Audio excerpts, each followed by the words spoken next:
আসসালামু আলাইকুম। ১৯তম শিক্ষক নিবন্ধন প্রস্তুতি ব্যাচে আপনাদের সবাইকে স্বাগতম।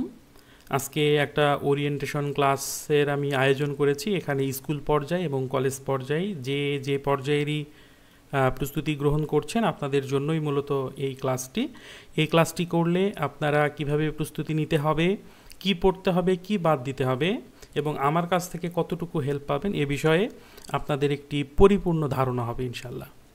তো আমরা চেষ্টা করে যাব আপনাদেরকে একটা পরিপূর্ণ গাইডলাইনের মাধ্যমে রাখার, এবং পরীক্ষাগুলো যদি আপনারা ভালোভাবে দেন এবং আমার কথা মতো যদি আপনারা পড়াশোনা করেন ইনশাল্লাহ আপনাদের ভালো হবে। তো এই মুহূর্তে আপনারা আমার কথাগুলো শুনতে পাচ্ছেন কি না একটু কমেন্ট করে জানাবেন। আমরা একটু অপেক্ষা করব আমাদের পার্টিসিপেন্টরা যুক্ত হচ্ছেন কি না।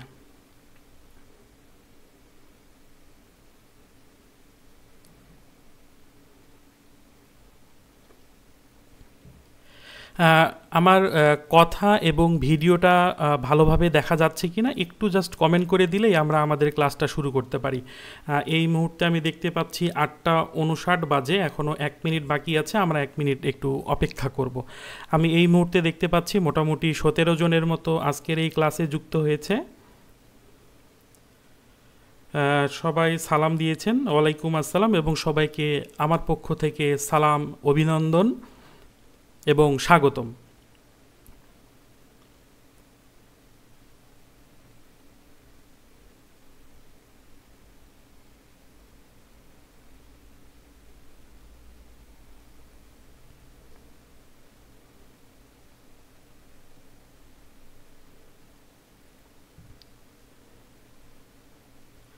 দেখতে পাচ্ছি মোটামুটি 23 জন যুক্ত হয়েছে, আর আমাদের ঘড়িতেও 9টা বেজে গেছে। আমরা আমাদের ক্লাসটা শুরু করব। যারা সময় মতো ক্লাসে উপস্থিত হতে পারবেন না, পরবর্তীতে এই লাইভ ক্লাসটা আবারও আপনারা দেখে নিতে পারেন। তো আমরা আমাদের ক্লাসটা শুরু করছি। কোথাও কারো কোনো সমস্যা হলে বা বুঝতে না পারলে অবশ্যই কমেন্ট করবেন। আমি কমেন্টগুলোও কিন্তু পড়ব এবং আপনাদের কমেন্টগুলো কিন্তু আমি দেখছি। তো আমরা আমাদের এই ক্লাসটা শুরু করে দিই। আচ্ছা, প্রথমেই আজকে আমরা যে বিষয়গুলো নিয়ে আলোচনা করব সেই বিষয়গুলো আমরা এক নজরে একটু দেখে নিই। প্রথমে আমরা যে বিষয়টা নিয়ে আলোচনা করব সেটা হচ্ছে এই 19তম শিক্ষক নিবন্ধনের যে নতুন সিলেবাস হবার কথা রয়েছে এটা কিন্তু অনেকটাই হয়ে গেছে, হয়তোবা খুব তাড়াতাড়ি প্রজ্ঞাপন আকারে জারি হবে। আর এটা জারি হবার পরপরেই আপনারা 19তম শিক্ষক নিবন্ধনের যে সার্কুলার সেই সার্কুলারটা পেতে পারেন। তো আমাদের তো সার্কুলার আসা পর্যন্ত অপেক্ষা করলে চলবে না, আমাদেরকে আমাদের পড়াশোনাটাকে এগিয়ে নিতে হবে।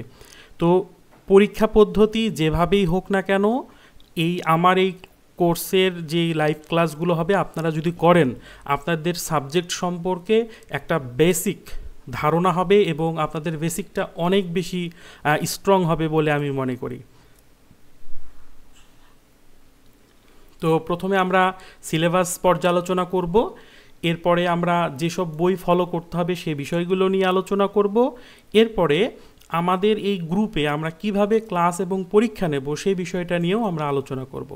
এবং আপনারা যেই লক্ষ্য নিয়ে আমার এই কোর্সের সাথে যুক্ত হয়েছেন, অর্থাৎ এমপিওভুক্ত প্রতিষ্ঠানে আপনারা যে চাকরি করবেন সেই চাকরিতে সুযোগ সুবিধা বা অসুবিধা কেমন এইগুলো সম্পর্কে আপনাদেরকে একটি বাস্তব অভিজ্ঞতা আমি আপনাদের সাথে শেয়ার করব।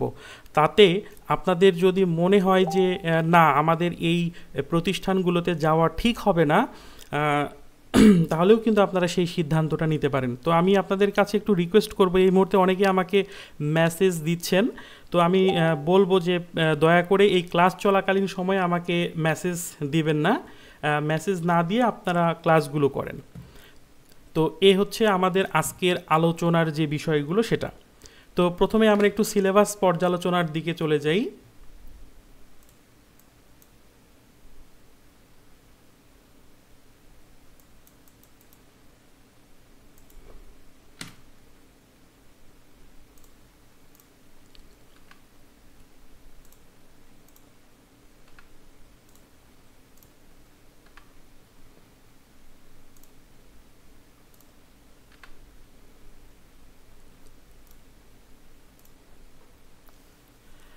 প্রথমে আমরা একটু সিলেবাস নিয়ে আলোচনা করব।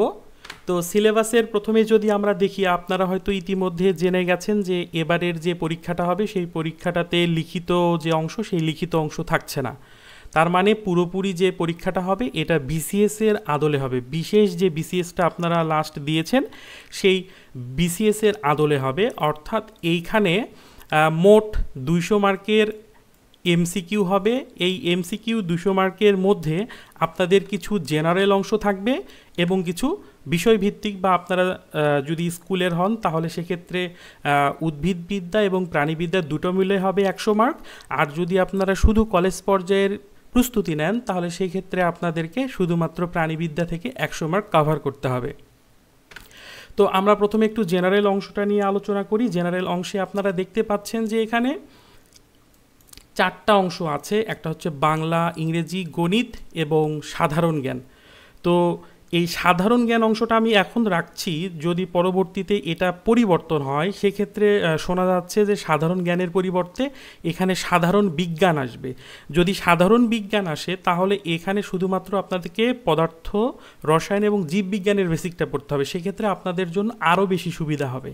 আর যদি সাধারণ জ্ঞান থাকে তাহলে এখানে আপনাদেরকে মোট বাংলাদেশ, আন্তর্জাতিক এবং সাধারণ বিজ্ঞান থেকে আপনাদেরকে পড়াশোনা করতে হবে। অর্থাৎ বাংলাদেশ এবং আন্তর্জাতিক এইটা আপনাদের কাছে নতুন করে যুক্ত হবে। তো আমাদের যে সিলেবাসটা আমরা সাজিয়েছি সেখানে বাংলাদেশ, আন্তর্জাতিক সবগুলোই কিন্তু এখানে যুক্ত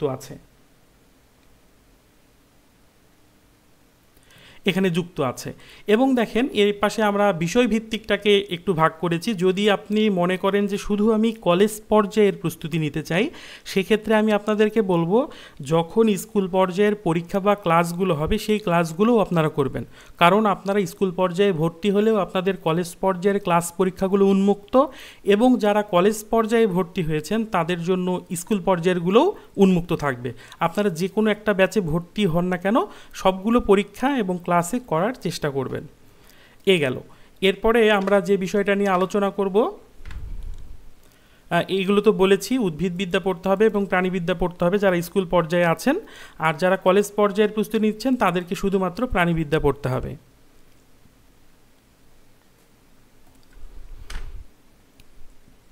আচ্ছা, এইবার আসেন যেই সব বই আমাদেরকে ফলো করতে হবে।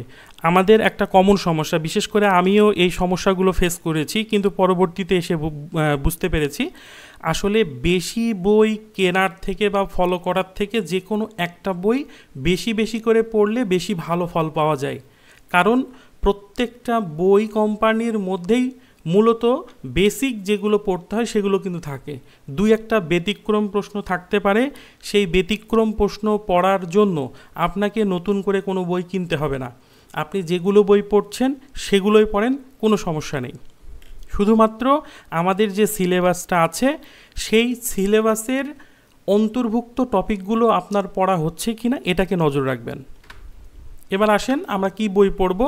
জেনারেল অংশ এবং বিষয়ভিত্তিক অংশ দুইটার জন্যই আমি আপনাদেরকে কিছু বই সাজেস্ট করব। চেষ্টা করবেন ক্লাসগুলো চলাকালীন সময়ে এই সপ্তাহের মধ্যে বইগুলোকে কালেক্ট করবার। আমার সাজেস্ট থাকবে বাংলার জন্য আপনারা MP3, আমি জানি সবার টেবিলেই এই MP3 বইটা থাকে, এই MP3 বইটা পড়ার চেষ্টা করবেন, এটা পড়লেই এনাফ বাংলার জন্য। আর যদি আপনি মনে করেন যে আমি অগ্রদূত পড়ি তাহলে অগ্রদূতও পড়তে পারেন, সেটাও অনেক ভালো বই, কোনো সমস্যা নেই। ইংরেজির জন্য আমি বলবো আপনারা মাস্টার জাহাঙ্গীরের বইটা ফলো করতে পারেন, অথবা এবং মাস্টার জাহাঙ্গীরের বইটাতে কিন্তু অনেক বেশি দেয়া, আপনারা চাইলে কম্পিটিটিভ এক্সাম যে বইটা আছে সেটাও ফলো করতে পারেন। এরপরে গণিতের জন্য যদি আমি আপনাদেরকে বলি, গণিতের জন্য যে কোনো একটা গণিত বই পড়লেই হবে। সেখান থেকে শুধু গাইড থেকে আপনাদের টপিক ধরে ধরে সেই গণিতটুকু আপনারা শুধু অনুশীলন করবেন, তাহলেই হবে। এবং সাধারণ জ্ঞানের জন্য যদি বলি, রিসেন্ট জুলাইয়ের পরে এই বছরের জুলাই মাসের পরে MP3 তাদের একটা নতুন সংস্করণ নিয়ে আসছে, এই বাংলাদেশ এবং আন্তর্জাতিক মিলে একটা বই। সেই বইটা একটু সংগ্রহে রাখবেন, কারণ বাংলাদেশের এবং আন্তর্জাতিক বেশ কিছু প্রেক্ষাপট পরিবর্তন হয়েছে, এই জন্য আমাদের আপডেটেড যে তথ্যগুলো সেই তথ্যগুলো লাগবে। এই কারণে আগের বই থেকে বিশেষ করে সাধারণ জ্ঞান পড়লে ভুল হবার সম্ভাবনা সবথেকে বেশি থাকে। আমাদের যেহেতু এমসিকিউ পরীক্ষা, এমসিকিউ পরীক্ষাতে একটু ভুল হয়ে গেলেই এক দুইটা জানা এমসিকিউ যদি আমাদের ভুল হয়ে যায়, আমরা কিন্তু অনেক দূরে পিছিয়ে যাব। এবার আসেন স্কুল পর্যায়ে এবং কলেজ পর্যায়ের যে বিষয়ভিত্তিক প্রস্তুতি নেব, এইটার জন্য আমি আমাদের এই গ্রুপে এর আগেও কিন্তু বলেছিলাম কি বই পড়ব। আপনারা অন্য কোনো বই পড়ার দরকার নেই, শুধু আপাতত এসএসসির বায়োলজি বই, এইচএসসির বায়োলজি বই, এইচএসসির বায়োলজি বই হচ্ছে দুইটা, ফার্স্ট এবং সেকেন্ড পার্ট। এর সাথে আপনাদের যদি অনার্সের কিছু বই যেমন human physiology, basic genetics, Shibapada মণ্ডলের, এই যদি বইগুলো আপনাদের কাছে থেকে থাকে তাহলে সেই বইগুলো থেকে একটু ডিটেলস পড়ে নিতে পারেন। কিন্তু যদি না থাকে সমস্যা নেই, এসএসসি এবং এইচএসসির এই বায়োলজি বই দুটো, মানে মোট 3টা বই, এটা অবশ্যই আপনাদের কাছে থাকতে হবে। তো এই গেল হচ্ছে যেই বইগুলো আমরা ফলো করব। আশা করি বই ফলো করার বিষয়ে কারো কোনো আর সমস্যা থাকার কথা নয়। আচ্ছা, আমি একটু কমেন্টগুলো দেখব, যদি কেউ কমেন্ট করে থাকে। একজন তরুণ দেব শর্মা বলেছেন যে BCS 49 সিলেবাস অনুসরণ করেন ভাই। আসলে হ্যাঁ, ওইটাই কিছুটা ফলো করা হবে আমাদের, সমস্যা নাই। না, আর কোনো তেমন কমেন্ট নাই, আমরা তাহলে পরবর্তী টপিকটাতে চলে যাই। এরপরে দেখেন ক্লাস এবং পরীক্ষার ধরন। আমরা যে এই কোর্সের মধ্যে আপনারা ভর্তি হবেন মোটামুটি 2000 টাকা, টাকাটা কিন্তু কম না। অনেকেই আমার কাছে রিকোয়েস্ট করেন যে ভাইয়া কিছু কম রাখা যায় কিনা এরকম। তো আমি হয়তো অনেককে বলছি যে ভাইয়া আসলে দিতে পারবো না, আসলে সবার জন্যই ওইভাবেই অ্যামাউন্টটা সেট করা। আসলে ক্লাস পরীক্ষা পরিচালনা করার জন্য আমি একা হাতে করি এবং আমারও বেশ কিছু শ্রম দিতে হয়। তো শ্রমের পাশাপাশি যদি অর্থ না আসে তাহলে সেই শ্রমটা আসলে কেউ মন থেকে দিতে চায় না, এটা হচ্ছে বাস্তব কথা। তো আপনারাও চাইবেন যে এই 2000 টাকা আপনারা খরচ করে আমার এই কোর্সটাতে বা আমার উপরে ভরসা করে আপনারা আমার এই কোর্সে যুক্ত হয়েছেন, চেষ্টা করবেন আগের বার অর্থাৎ 18তম নিবন্ধনের মতো যেরকম আমি সাফল্য পেয়েছিলাম, দিনাজপুরের টপ 10-এর মধ্যে 7 কি 8 জন আমার ব্যাচের স্টুডেন্ট ছিল। তো আপনারাও চাইবেন এমন একটা ভালোভাবে প্রস্তুতি নেবার যাতে আপনারাও এরকম দিনাজপুরের মধ্যে টপের মধ্যে থাকতে পারেন। তো আসেন আমি বলে দেই যে ক্লাস এবং পরীক্ষাগুলো কিভাবে হবে। আজকের যে লাইভ ক্লাসটা আপনারা দেখছেন ফেসবুকে, ঠিক এভাবেই আমাদের লাইভ ক্লাসগুলো হবে। কিন্তু যদি আপনারা অনেকে ভর্তি হননি, তো আপনাদের জন্য এটা মোটামুটি ফ্রি ক্লাস চলছে। তো ভর্তি যদি সামনের সপ্তাহের মধ্যে থেকে না হতে পারেন তাহলে হয়তো আপনাদেরকে আমাকে গ্রুপ থেকে আর কি সরি টু সে যে বের করে দিতে হবে। তো এরকমটা যেন না হয়, এর মধ্যেই ভর্তি হয়ে যাবেন। তো এরপরে হচ্ছে আমাদের 2টা গ্রুপ আছে আপনারা জানেন, একটা হচ্ছে ফেসবুক গ্রুপ আর একটা হচ্ছে হোয়াটসঅ্যাপ গ্রুপ। এই ফেসবুক গ্রুপে আপনারা যে আজকের যে এরকম লাইভ ক্লাস দেখছেন, এরকম টপিক ওয়াইজ আমাদের এরকম ক্লাসগুলো চলতে থাকবে। এবং হোয়াটসঅ্যাপ গ্রুপে আমরা আমাদের সকল ধরনের যে পিডিএফগুলো আছে, এই পিডিএফগুলো ডাউনলোডের লিঙ্ক দেব এবং যে অনলাইনে যে পরীক্ষাটা হবে সেই পরীক্ষার লিঙ্কটাও আপনাদেরকে এখানে দেওয়া হবে। তো পরীক্ষা দেওয়ার সাথে সাথেই আপনারা উত্তর পেয়ে যাবেন।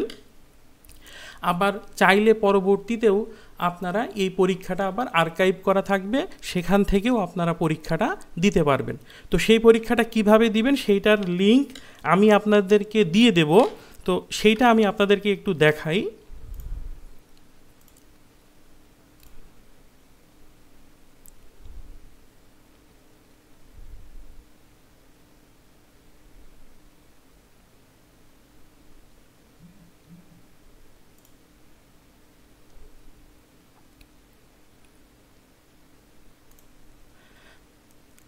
আপনারা নিশ্চয়ই দেখতে পাচ্ছেন যে আমি আপনাদেরকে এরকম একটা লিঙ্ক দেব, মানে একটা ওয়েবসাইটের লিঙ্ক। সেখানে আপনারা যাদেরকে শুধু অ্যাড করব তারাই ঢুকতে পারবেন।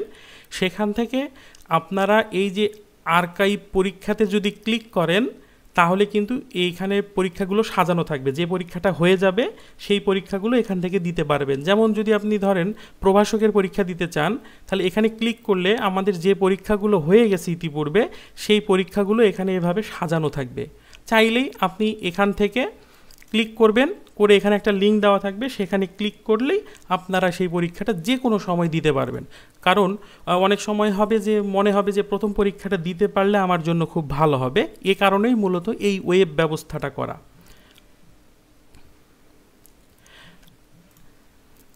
এরপর আবার এরকম হতে পারে যেমন পিডিএফগুলো অনেকগুলো হবে, পিডিএফগুলো কিছু হারায়ে যাবে, তো কোনো টেনশনের কিছু নাই। আমি এই ওয়েবসাইটটার মধ্যে আপনাদের জন্য পিডিএফগুলোকে সাজায় রাখবো। ধরেন আপনি পিডিএফ ডাউনলোড করবেন, পিডিএফ ডাউনলোডের মধ্যে ক্লিক দেবেন। এখানে ক্লিক করলে এই যেমন প্রভাষক প্রাণীবিদ্যার যদি আপনি কোনো পিডিএফ ডাউনলোড করতে চান তাহলে এখানে ক্লিক দেবেন, তাহলে এখানে আপনাদের যেই পিডিএফটা আমি দিয়েছি সেইটার লিঙ্ক এখানে থাকবে।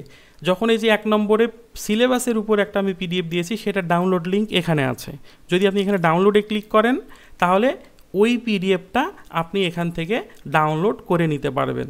তার মানে আপনার সোর্স বা অ্যাসেট হারানোর কোনো চান্স নাই, আপনারা যে কোনো সময় আমাকে ছাড়াও এখান থেকে আপনাদের পিডিএফগুলো ডাউনলোড করে নিতে পারবেন।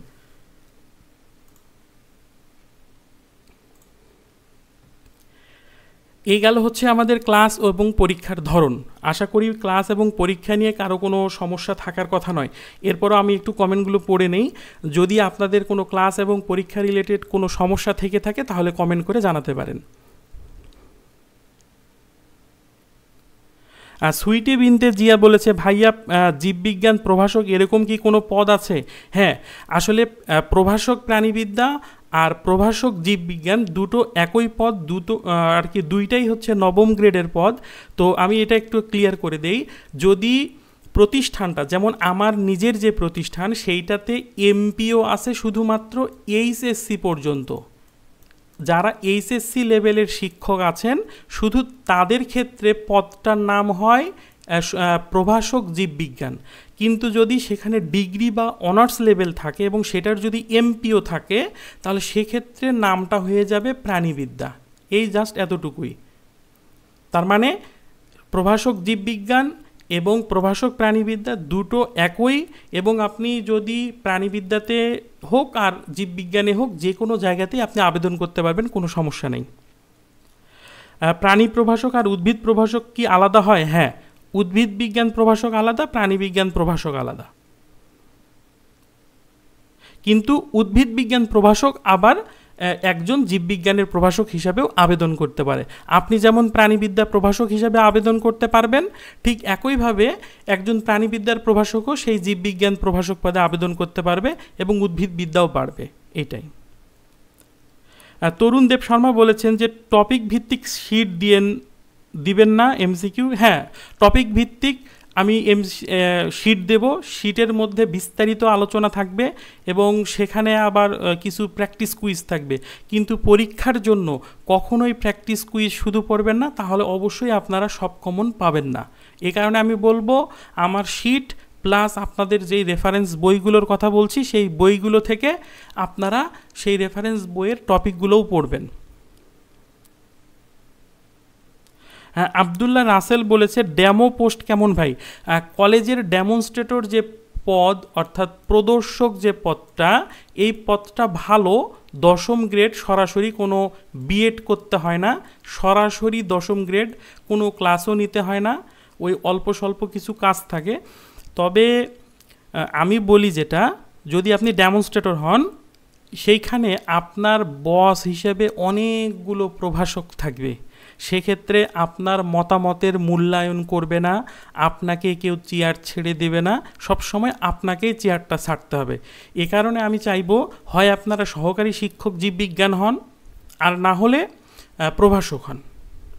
কারণ কি, এই প্রদর্শক হইলে সবসময় দেখবেন যে আপনি পেছনের সারিতে বসে যাবেন, আপনাকে কেউ মূল্যায়ন করবে না। যদি আপনি স্কুলে হন সেখানে সবাই সহকারী শিক্ষক বা শিক্ষক সবাই মিলে একটা গ্রুপ থাকবে, আর আপনি যখন প্রদর্শক হবেন তখন আপনাকে নিজেকে কিছুটা একা একা মনে হবে, কেউ আপনার কথার মূল্যায়ন করছে না এরকম মনে হবে।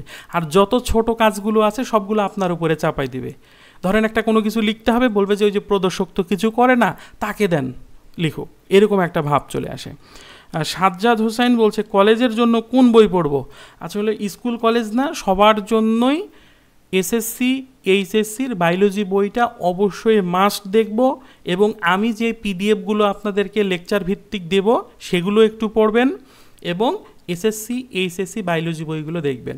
আর এছাড়াও যদি অনার্সের কিছু বই ফলো করতে বলি, তাহলে হিউম্যান ফিজিওলজি যে মানব শারীরবিদ্যা বইটা, বেসিক জেনেটিক্স বইটা, এবং কিছু বই আছে যেমন কর্ডেট এবং নন কর্ডেট, প্রোটোজোয়া, নন কর্ডেট, প্রথম শ্রেণীর প্রথম বর্ষের যে বইগুলো আছে সেই বইগুলো। রাফিয়া তিথি বলছে যে ভাইয়া কলেজ পর্যায়ের জন্য কি মাস্টার্স বাধ্যতামূলক? না, মাস্টার্স কোনো বাধ্যতামূলক না। তরুণ দেব শর্মা বলছে আমরা কিভাবে পড়ব, বই তো টপিক ভিত্তিক নাই।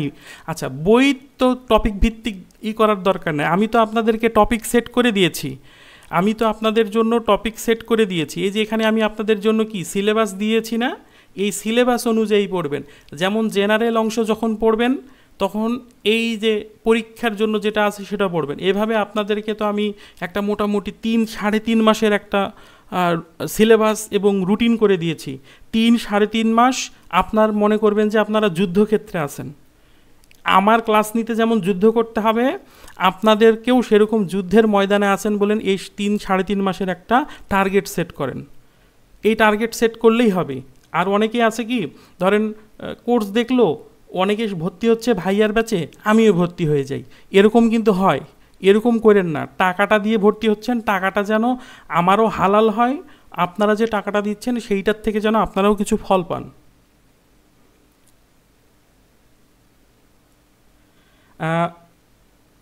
তাহারিমা সরকার বলছে ভাইয়া অনেক পেজে তো দেখাচ্ছে সাধারণ জ্ঞানের জায়গায় সাধারণ বিজ্ঞানের পরীক্ষা হবে। হ্যাঁ, এইটা আমি প্রথমে বলেছি, যদি এরকমটা হয় আপনাদের জন্য তো ভালো, তাহলে শুধু ফিজিক্স, কেমিস্ট্রি, বায়োলজির অংশটুকু পড়লেই হবে। সেক্ষেত্রে বাংলাদেশ বিষয়াবলী এবং আন্তর্জাতিক বিষয়াবলী আপনাকে পড়তে হচ্ছে না। এবং এই যে এখানে দেখেন, আমি সহকারী শিক্ষকের জন্য এরকম টপিক ভিত্তিক করে দিয়েছি, ইউনিট ভিত্তিক ভাগ করে দিয়েছি। আপনি কোষ এবং কোষ টিস্যু নিয়ে যদি পড়তে যান, তাহলে ডিএনএ, আরএনএ, এমআরএনএ, ট্রান্সক্রিপশন এগুলো কোথায় পাবেন নিশ্চয়ই আপনাকে সেটা বলে দিতে হবে না, আপনি সেই জায়গাগুলো থেকে পড়বেন। এবং আমি যে আপনাকে লেকচার শিট দেবো, আমি মনে করি সেই লেকচার শিট পড়লে আপনার অলমোস্ট 90% কমপ্লিট হয়ে যাবে।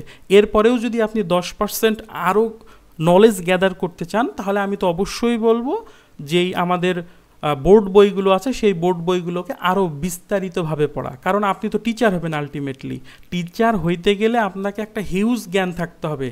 এবং এই কোর্সটা করার পর আপনার মনে হবে যে আপনিও কারো না কারো এরকম ক্লাস নিতে পারবেন। আমার মনে হয় আমার অনার্স লাইফে আমি কিছুই শিখিনি। আমি যখন দিনাজপুরে ক্লাস নিতাম ছোটো বাচ্চাদের, ক্লাস 9-10-এর, তখন আমি শিখছি। আমি যখন স্কুলে এসে পড়াইতাম বাচ্চাদেরকে তখন শিখছি, এবং আপনাদেরকে পড়াইতে গিয়ে আমি আরও বেশি শিখি। আচ্ছা, তাসমিরা আক্তার তাসমি বলছে ভাই এবার নিয়োগ কিভাবে হবে? আর নিয়োগের বিষয়টা আসলে এখনই ওইভাবে বলা সম্ভব না। নিয়োগ কিভাবে হবে সেটা নিয়ে আমরা ভাবছি না। আমরা ভাববো আমাদের সিলেবাসটা আমার কমপ্লিট আছে কি না, এবং যেভাবেই পরীক্ষা হোক না কেন আমাকে এই পরীক্ষাতে উত্তীর্ণ হতে হবে, এরকম টার্গেট ফিক্সড করে আমাদেরকে সামনে আগাইতে হবে। আচ্ছা, এই গেল হচ্ছে ক্লাস এবং পরীক্ষার ধরন। কাশ্মীরে আবারও বলছে যে গণবিজ্ঞপ্তি হবে কি? তো এবার গণবিজ্ঞপ্তি না হবার চান্স বেশি, সরাসরি শূন্য পদে নিয়োগ হবে। আপনারা আগেই প্রতিষ্ঠান চয়েস করবেন, তারপরে পরীক্ষা দিবেন। পরীক্ষাতে নাম্বারে টিকলে বা সেই প্রতিষ্ঠানে থাকার মতো যদি আপনার মেরিট থাকে, তাহলে আপনাকে সরাসরি সেখানে নিয়োগ করবে। তো আমি মনে করি এইটা আপনাদের জন্য আরও ভালো। তাহমিরা সরকার, আচ্ছা ওকে, ওয়েলকাম। তো এ গেল হচ্ছে আমাদের ক্লাস এবং পরীক্ষার ধরন বিষয়ের যে আলাপ আলোচনা। এরপরে আমরা আসি যে আমাদের পরীক্ষার ক্লাস এবং পরীক্ষার রুটিন।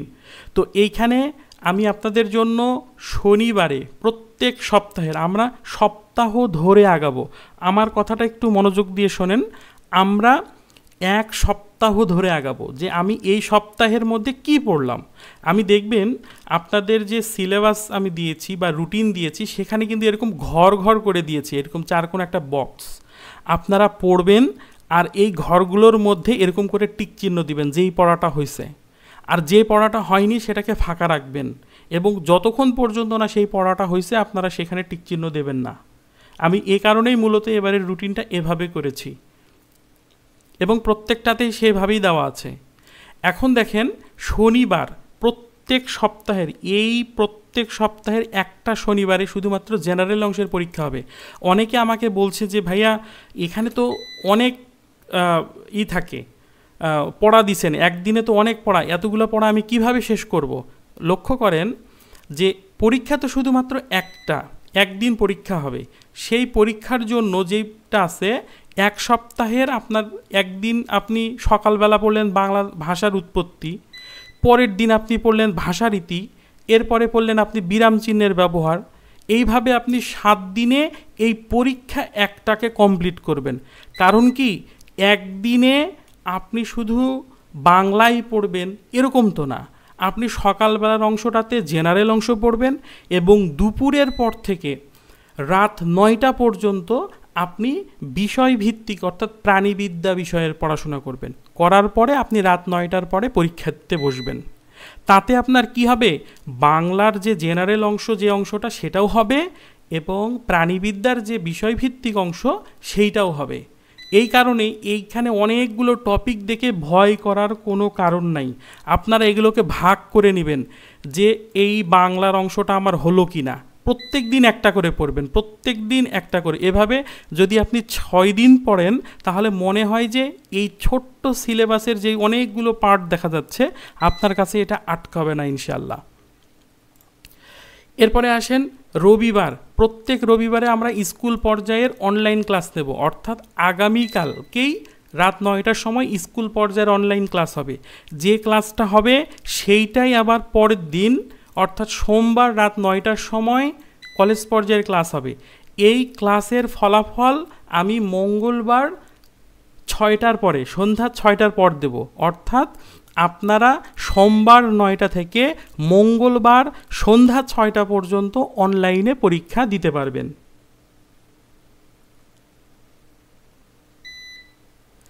আচ্ছা, এরপরে হচ্ছে বুধবারের সেম একইভাবে এখানে স্কুল পর্যায়ের পরীক্ষা হবে। আচ্ছা, এইখানে আমাদের একটু কারেকশন করে দিই, এটা আপনাদেরকে নতুন যেটা দিয়েছি সেটা হবে, এটা আগেরটা ছিল। এখানে স্কুল পর্যায়ের পরীক্ষা হবে, এইখানে আসবে, আর এটার উপরে উঠবে। হ্যাঁ, এইটা একটু ঠিক করে নিন, এইটা একটু আপনার ঠিক, এটা আগেরটা আছে। এই স্কুল পর্যায়ের পরীক্ষাটা এইখানে যাবে, আর এই কলেজের অনলাইন ক্লাসটা বুধবারে আসবে। শুধু এতটুকু এক্সচেঞ্জ হবে, মানে নতুন যেটা দিয়েছি সেইটার মতো করে হবে। আচ্ছা, এরপরে আপনারা যেই এমপিওভুক্ত প্রতিষ্ঠানে যে চাকরির জন্য আসতেছেন এটার কিছু সুযোগ সুবিধা আপনাদেরকে জানাই রাখি।